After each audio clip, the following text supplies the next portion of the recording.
Hey guys, welcome back to Pharmacist Talk Opioids. I'm your girl Tish, or your favorite pharmacist. I'm here to give, oh, my bad. Let me say hello to my co-host Cody. It didn't start off that he was going to be my co-host, but every time he hears me scurrying around to talk with you guys, he just becomes like super interested and crying. So it's either let him be the co-host, or you hear him crying like a kitty cat in the background. So either way, so it's Cody and me.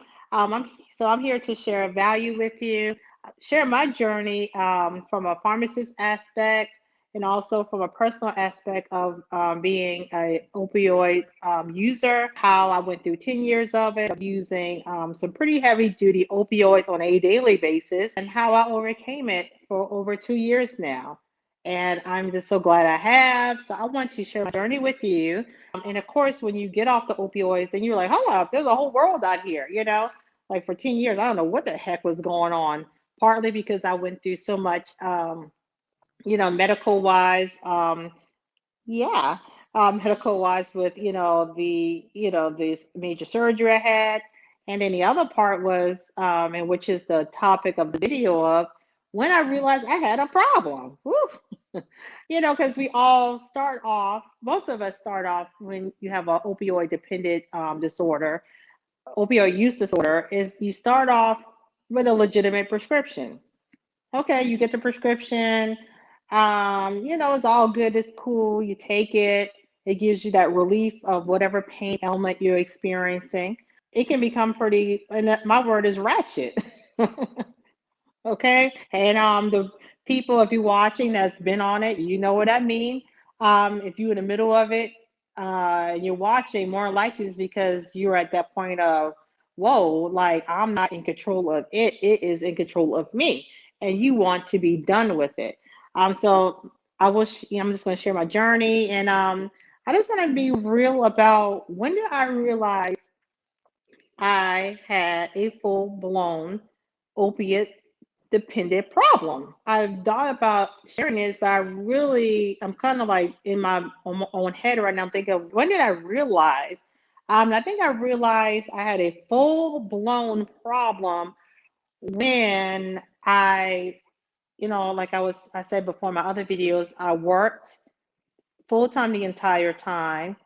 And because I understood the nature of the beast. In other words, when I understood, because I understood the nature of OxyContin, Percocet, Tramadol, the ones I've used, or just, all the other medications, or just in general from my studies, I understand the nature of alcohol. I understand the nature of heroin, so even stuff I never dealt with, you still understand the nature of the beast and you understand the characteristics of addiction.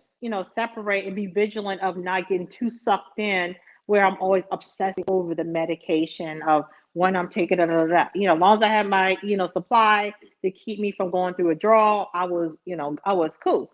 But it got to a point where because I wasn't always checking for the drug, as I put it, I would sometimes miss my appointments at the pain clinic. Even if I have the prescription, I would not get to the pharmacy in time. A lot of times I just didn't want other pharmacists in my business, or I did not, you can't fill your own prescription when it comes to, a narcotic. So I got to a point when I knew I had a problem when I missed a dose. And that was a wake up call when I realized I was not in my own control. So if I didn't get my prescription filled, or just in general, if I missed that appointment with the pain clinic, and I couldn't get it, and I was at home, and I started tweaking, and the word is tweaking. Like you're like, okay, I was like, nah, I miss it. Ain't no big deal. Whatever. I don't really need it. I'm all good. And then like, oh my God, it's just typical. And I didn't take it personally. I didn't freak out. I mean, like, yes, my nose was running. Yes, my muscles was drawing up. Yes, I was angst, and the word is angst. I mean, your whole body is just like like just want to draw up, and I didn't take it personally. I wasn't like, oh my God, like what is going on, or da da da da da da da. I didn't feel sorry for myself. I knew that was what the drug is supposed to do if I didn't get it in my system, period. So that's when I knew I had a problem. That's what I knew. When I missed a dose, well, a whole day of it, and I couldn't sleep at night. When I was not in my control. When I needed those pills to keep me from going down a road of losing my mind, when I knew I was not in control of my own body anymore, and I needed a pill to control my mood, because of course I got very cranky. Oh Lord. I mean, but I understood that was supposed to happen. So I was always vigilant where, I wasn't, cursing out my daughter, or, I didn't want to make anyone like miserable because, I didn't have my opioids. I didn't have my Oxycontin or whatever. But I did get scared. I did because I didn't want to, have a heart. I didn't want, you going from all of those opioids in your bloodstream, and then you go from missing a dose or two, a day or two rather, and you're like, oh Lord, I'm gonna die. Because the withdrawals make you want to die. I mean, you just feel like you're going to die, rather not want to, but you feel like you want to. That's when I knew I had a problem, because I didn't like anything being control over my mind, my soul, my spirit. I didn't like that. I didn't like being in bed, drawing up, nose running, stomach belly aching. I didn't like that. What made you realize that you have a problem and you need to get away from it? And I understand where, and even in my case, I had a legitimate reason to go to the pain clinic. I have a very legitimate reason. I can still be using opioids to this day here and go to the pain clinic because I wasn't being threatened on being released. I wasn't being, doctors weren't looking at me crazy or anything because they knew I had a legitimate reason. It was very obvious that my reason was legitimate. And if I wanted to ride off into the sunset and use opioids to the day I died, I could have easily done that. But I didn't like not being in control of my own spirit. And that's what opioids do. It will take over your whole spirit. I didn't like having mental clarity. Like I went through, and that's another thing when I realized I had a problem and a dependence use disorder is when it was a lot of foolishness going on around me. But as I call it, I had this condom on my over my brain, and when you're on opiates, it's but so many things you can juggle. At first, it gives you that effect of amazement. You can probably, if you're an artist, that's why artists they always want to smoke, drink lean or whatever, because at first it does give you that um it makes you real artistic, put it real. It gives you that sense of free, your mind is free. So, of course, when your brain cells are free, then you have more time to notice things, be more artistic, things may flow better at first. But then that just comes over to an end because it's about so many things you can do when you have a dependence disorder. So I had people running amok in my life, my husband's, or I was running amok. Um, just didn't have control. Like when you're living this life, you have to have some sense of control. Things were going on with my daughter. I'm already a naturally, I'm a country girl, so I'm, big on staying on top of kids and not having them run amok under my watch. But it's just like, other little, if I have a daughter, there's certain little cutesy, cutesy things that you're supposed to do with your daughters or whatever. And I just didn't care about it because I didn't want to miss out on my opioids or if my opioids at home, I needed to go ahead and get close to that because if I didn't, then I'm gonna start getting cranky and yada yada yada. Okay, aren't you exhausted hearing me ramble on? And I do my videos like this on purpose because I'm winding back my brain on how things were when I was using opioids. I hate to say, as you can, it's not really a secret. I really don't prepare for these videos because I want to give organic and real feeling of how it is, and and let you know I understand where you're coming from, because I want you to trust and know that you don't want to keep living that lifestyle or that way. You want to transition, and there's another way of living, because opioids make you feel like, when you have opioids or, substance abuse issues in general, you're not in control. That substance of abuse is in control. You're just a host body. You start off as your own body, and then you become a host body for that substance of choice. So that's when I realized I had an issue where I missed a prescription or I missed getting it filled, and then all hell is breaking loose. I can't sleep, and I just was not in control. And I was in control of my mood. I was in control of my environment to a point where I need to, because I just didn't simply care, because I did not want that to happen again. So when I got trained, when the opioid trained me to be more vigilant on getting my butt to those doctor's appointments at the pain clinic, when that opioid had me trained to make sure I got my prescriptions filled. You know what I'm saying? I was like, no, no, no, no, no, no, no, no.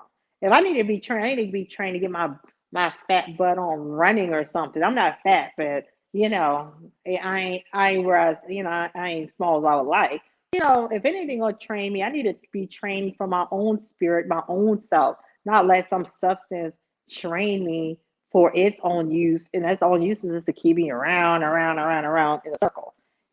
So either way, I just wanted to give a honest perspective on that point of life when I realized I had a full blown dependence issue that needed an exit strategy, because I didn't want to live my life that way.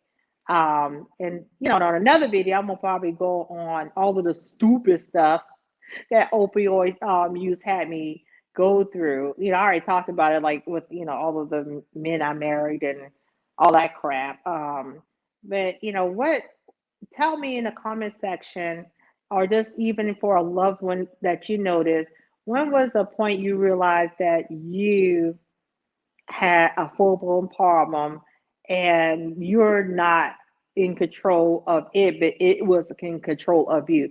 What was that aha moment? And even when I realized I had a full blown problem, it was so years after that point that I got off of the opioids. It was still years, because I got wrapped up in not wanting to feel not one more withdrawal symptom ever. So I became opioids witch with a B, because I don't really want to curse that much. Anyway, that's when I realized, like, wow, like I'm not even in control. I'm like, it's just annoyed. This is little white pill, man, running amok in my life, running my life. So what was the point when you realized that liquor, that alcohol, that liquid you could pour right through your fingers? When you come to realization that it was running you and you not running it?